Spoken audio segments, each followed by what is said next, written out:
think the story that comes with a car is sometimes as beautiful as the car itself.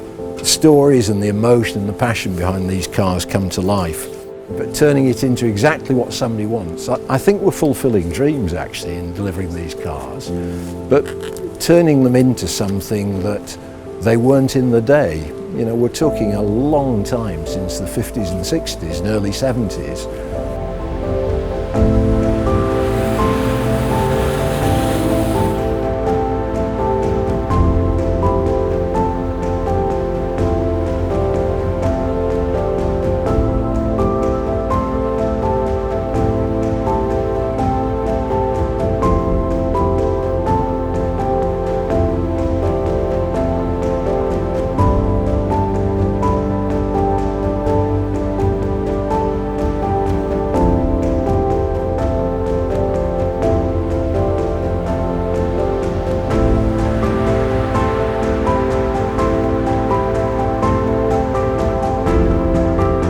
Nothing has given me greater joy in this business when I can go to North America and somebody talks about a Hemmels.